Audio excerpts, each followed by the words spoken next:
Story 2. The Man Who Built Gods. Tony Stark's last lesson. What does it mean to create something greater than yourself? I've been asking myself that question for years. Decades, maybe. Every blueprint, every prototype, every impossible idea scratched onto a napkin at 3 a.m, they were all attempts to answer it. To build something that would outlive me, outlast me, be better than me. But here's what nobody tells you about playing creator. Sometimes the things you build don't just surpass you.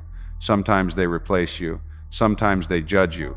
And sometimes they have to watch you die. Peter Parker wasn't supposed to be my legacy. He wasn't part of the plan. When I first saw that grainy YouTube video of some kid in Queens stopping a speeding car with his bare hands, wearing what looked like pajamas and swimming goggles, I thought it was a joke, a hoax, another internet stunt for views and likes. But then I dug deeper. I always dig deeper. That's the curse of being me. I can't see a puzzle without needing to solve it. Can't see potential without needing to shape it. The kid was 15, younger than I was when I built my first circuit board, younger than I was when my father looked at me with those disappointed eyes and told me I'd never be good enough to carry the Stark name forward. Peter had powers he didn't understand, wearing a suit he made from garbage, fighting crime in his neighborhood because he thought it was the right thing to do. No fame, no fortune, no recognition. Just a kid who got bitten by a radioactive spider and decided that meant he had a responsibility to help people. God, he reminded me of Steve. That same insufferable goodness. That same inability to walk away from a fight, even when walking away would be smarter, safer, easier. But where Steve's heroism came from, this crystallized moral certainty, this absolute conviction in right and wrong, Peter's came from something softer, something more fragile. Fear, the fear of letting people down. The fear of not doing enough. The fear of having all this power and wasting it while someone suffered because he wasn't there. I understood that fear. I'd been living with it since Afghanistan. So I recruited him, showed up at his apartment in Queens, that tiny cramped space he shared with his aunt, and I offered him the world, a real suit, Stark technology, a chance to be an Avenger. And the look on his face, that mixture of awe and terror and desperate, aching hope, it broke something in me. Because I knew what I was doing. I knew I was taking this kid's normal life, his chance at normal, and setting it on fire. Just like mine had been set on fire in that cave. Just like everyone who gets close to me eventually burns. But I did it anyway. Because we needed him. Because the world needed him. Because I needed him, though I didn't understand why yet. Germany was supposed to be simple, controlled. I brought Peter in to help with Steve, to web him up and neutralize the situation without anyone getting seriously hurt. Just a kid getting his feet wet, learning what it meant to operate on the big stage. And he was brilliant, swinging through the air, cracking jokes, turning the whole fight into something almost playful despite the tension, despite the stakes. He stole Cap's shield. He stole Captain America's shield. I'd never been more proud and more terrified in my life. Then Giant Man happened, and I watched this 15-year-old child come up with a strategy on the fly, execute it perfectly, and bring down a target the size of a building. Watched him succeed where trained Avengers were struggling, and I thought, this is what I built, this is what I created. Not just the suit, the hero wearing it. But when that tower of cargo containers came down, when I saw Peter buried underneath tons of metal and concrete, when I couldn't reach him through the comms and didn't know if he was alive or dead or broken beyond repair. That's when I understood what I'd really done. I'd taken someone's child, May's nephew, Ben's legacy, and I'd thrown him into a war zone because I was too proud or too desperate or too selfish to leave him out of it. He was fine, bruised, shaken, but fine. And he smiled at me afterwards like he'd just had the best day of his life. Like I'd given him a gift instead of nearly getting him killed. That smile haunted me for months. I tried to pull back after that. Tried to create distance, took the suit back, told him he wasn't ready, convinced myself that keeping him small and local was protecting him. But protection is just another word for control, isn't it? Another way of saying I know better than you what you're capable of. And Peter kept being a hero anyway, with or without my suit, with or without my permission, because that's who he was, who he'd always been. The ferry taught me that when he tried to stop those arms dealers alone, when everything went wrong and that boat started tearing in half with hundreds of innocent people about to drown, I had to swoop in and save the day. Had to lecture him about responsibility and consequences, while pretending I hadn't spent my entire career making the exact same mistakes. Worse mistakes, Mistakes that killed thousands instead of nearly killing hundreds. I was so angry at him. Furious. But really I was angry at myself. For seeing so much of young Tony Stark in Peter Parker, for recognizing that same desperate need to prove himself, that same inability to ask for help, that same conviction that he had to carry the weight of the world alone because no one else would understand. I took the suit back again. Told him if he was nothing without it, he didn't deserve it. And God, the look on his face, the devastation, the betrayal, like I'd reached into his chest and ripped out his heart. But I meant every word, because the suit didn't make him Spider-Man, the power didn't make him a hero, he did.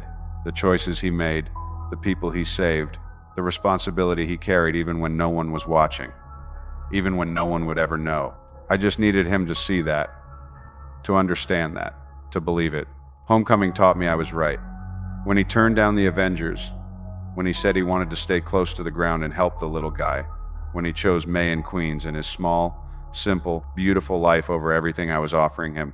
I'd never been more proud of anyone in my entire life. Not the Avengers, not Pepper, not even myself. Because Peter Parker at 16 had the wisdom to know what I didn't learn until I was dying. Being a hero isn't about the grand gestures or the cosmic threats or the battles that shake the world.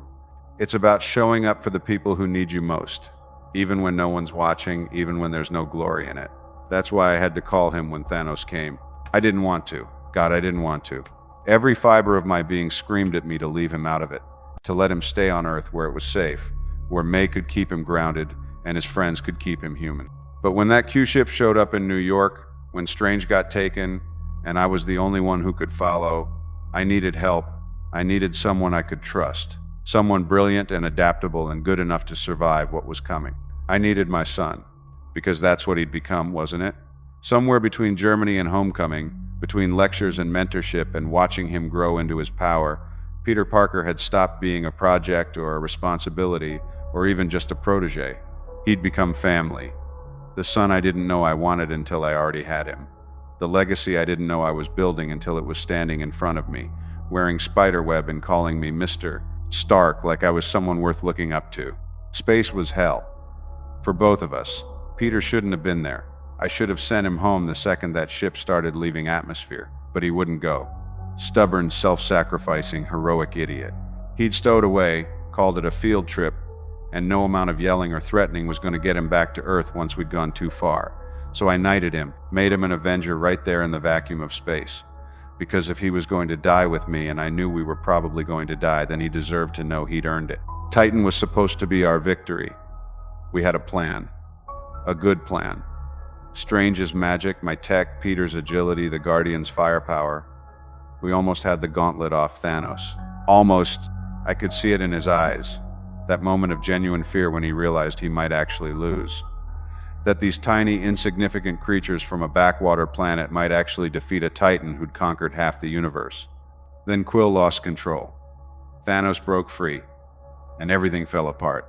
He stabbed me with my own nanotech. Poetic, in a way. The great Tony Stark, futurist, genius, billionaire, brought down by his own creation, turned against him. I felt the blade pierce through my stomach, felt the blood filling my lungs, tasted copper and iron and failure on my tongue, and all I could think was, not yet. Not before I get Peter home. Not before I fix this. Strange saved me. Traded the time stone for my life. And I didn't understand why until much, much later. Didn't understand that he'd seen 14 million futures and found only one where we won. And somehow, impossibly, I was the key to it. Me. The man who'd spent his entire life breaking things and calling it progress. Then Thanos snapped his fingers, and the universe held its breath. I felt it before I saw it. The change in the air, the sudden stillness, the way the wind stopped blowing and the dust stopped swirling and everything just stopped. Then I heard Peter's voice behind me, confused, scared. "Mr. Stark, I don't feel so good." And I knew. Before he said another word, before he stumbled toward me with his hand outstretched, before he collapsed into my arms, I knew. The one thing I'd spent years trying to prevent, the nightmare that woke me up screaming, the failure I couldn't survive, it was happening, right in front of me. And I couldn't stop it. "I don't want to go," he said, begged, pleaded with me like I was someone who could save him, like I had that power, like I'd ever had that power. "I don't want to go, Mr. Stark, please." Please, I don't want to go. He was terrified. This brave, brilliant, beautiful kid who'd fought alien invasions and supervillains without flinching was absolutely terrified of dying. And he was looking at me to fix it, to save him, to be the hero he thought I was. But I couldn't. I held him as he turned to ash in my arms. Felt him dissolve into nothing, into dust, into empty air where a person used to be. And all I could say was, "I'm sorry," over and over. "I'm sorry, I'm sorry, I'm sorry." Sorry for recruiting him.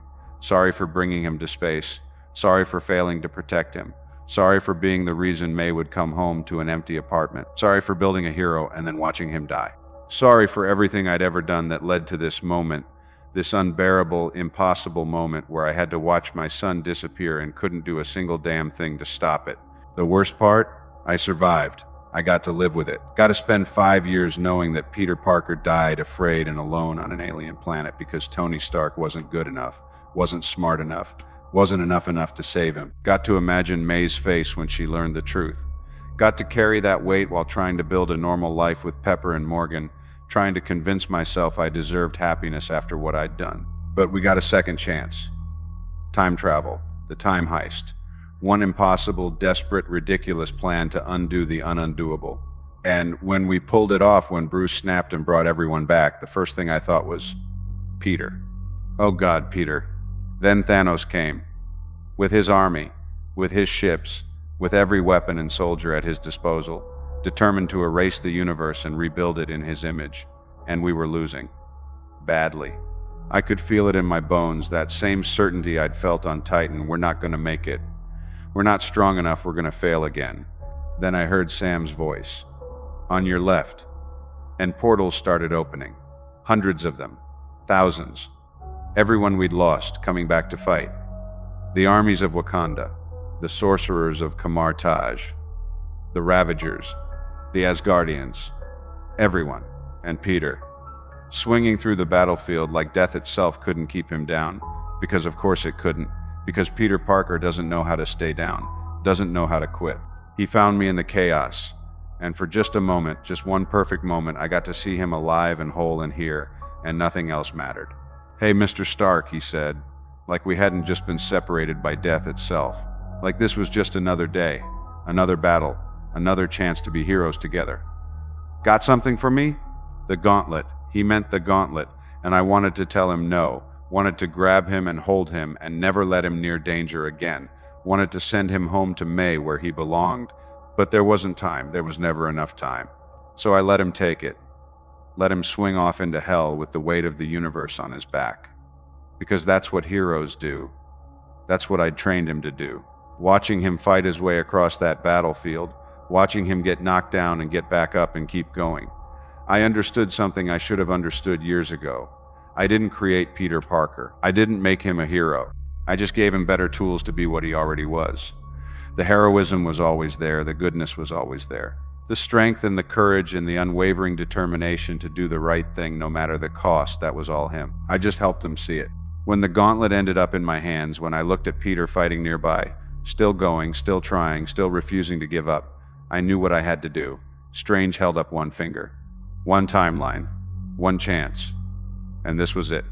This was the moment I'd been building toward my entire life. Every suit, every sacrifice, every lesson I'd learned and tried to teach.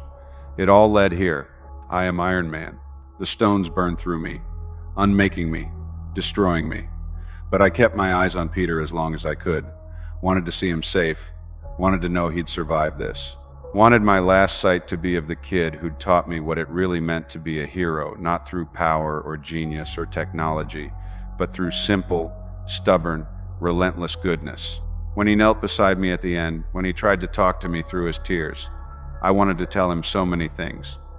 That I was proud of him, that he was ready, that he was going to be a better hero than I ever was, that he didn't need me anymore, had never really needed me, but that I'd needed him more than he'd ever know. But I couldn't speak, could barely breathe. So I just looked at him, hoped he could see in my eyes what I couldn't say with words. Thank you for reminding me why we do this, for showing me what real heroism looks like, for being the son I never deserved but somehow got anyway, for being the best thing I ever built. Then Pepper told me I could rest. And I did. They'll tell stories about Iron Man, about the genius who built his way out of hell, about the Avenger who saved the universe, about the man in the armor who gave everything to protect everyone. And those stories will matter. Those stories will inspire people. Will make them believe in heroes and hope and the idea that one person can change the world. But the story I want told, the legacy I actually care about, is simpler. Tony Stark built a lot of things in his life. Weapons, suits, technology that changed the world. But the greatest thing he ever built wasn't made of metal or circuitry or even genius. It was hope. It was belief. It was the confidence he gave to a kid from Queens who didn't think he was good enough, strong enough, hero enough to make a difference. Peter Parker didn't need Iron Man to be Spider-Man. But maybe Tony Stark needed Spider-Man to finally become the hero he'd always pretended to be. That's what it means to create something greater than yourself. Not technology, not weapons, not even suits of armor, but people. Heroes. Legacies that live and breathe and continue the fight long after you're gone. I built a lot of gods in my time. AI, armor, impossible machines. But the only one that mattered, the only one that was truly greater than me, was the kid who held my hand as I died and promised without words, without hesitation, to carry forward what I'd started. With great power comes great responsibility. Peter taught me that, and I taught him he was strong enough to handle it.